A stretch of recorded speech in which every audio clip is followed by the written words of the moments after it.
صلاۃ و تسبیح کا طریقہ، تو یہ طریقہ ملاحظہ کریں کہ سب سے پہلے تو 4 رکعت صلاۃ و تسبیح پڑھی جاتی ہے۔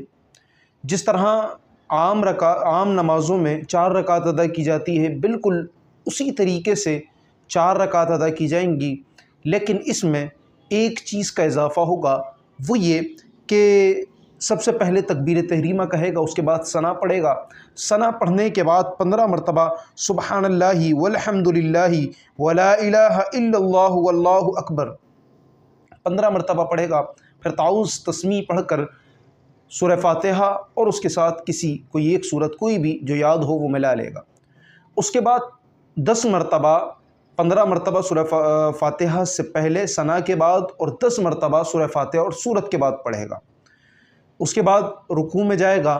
رکوع میں جانے کے بعد 3 مرتبہ تسبیح پڑھنے کے بعد 10 مرتبہ پھر یہ کلمات پڑھے گا۔ پھر جب رکوع سے کھڑا ہوگا پھر 10 مرتبہ پڑھے گا۔ پھر جب سجدے میں جائے گا 3 مرتبہ تسبیح پڑھنے کے بعد پھر یہ کلمات پڑھے گا۔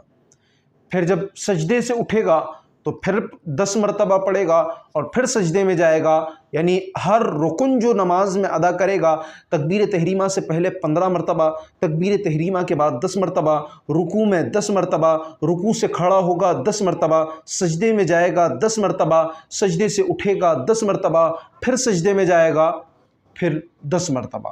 یہ تقریباً ایک رکعت میں 75 بار بنے گی۔ ترتیب دوبارہ سن لیں کہ تکبیر تحریمہ کے بعد ثنا کے بعد 15 مرتبہ، تلاوت کے بعد سورہ فاتحہ اور کسی سورت کی تلاوت کے بعد 10 مرتبہ، پھر رکوع میں جائے گا 10 مرتبہ، رکوع سے اٹھے گا 10 مرتبہ، سجدے میں جائے گا 10 مرتبہ، سجدے سے اٹھے گا 10 مرتبہ، پھر سجدے میں جائے گا تو 10 مرتبہ۔ ایک رکعت میں 75 بار ان کلمات کو ادا کرے گا۔ اور یاد رہے کہ جو تسبیحاں رکوع اور سجدے میں ادا کی جاتی ہیں ان کو 3 بار پڑھنے کے بعد 10 مرتبہ ان کو پڑھے گا۔ اسی طریقے سے ہر رکعت میں، یعنی ایک رکعت میں 75 مرتبہ، اب دوسری رکعت میں پھر 75 مرتبہ کھڑا ہوگا، پھر 15 مرتبہ پڑھے گا، پھر تلاوت شروع کرے گا۔ اسی طریقے سے دوسری، تیسری، چوتھی رکعت میں ایک رکعت میں 75 مرتبہ اور ٹوٹل 4 رکعتوں میں 300 مرتبہ یہ کلمات ادا کرے گا۔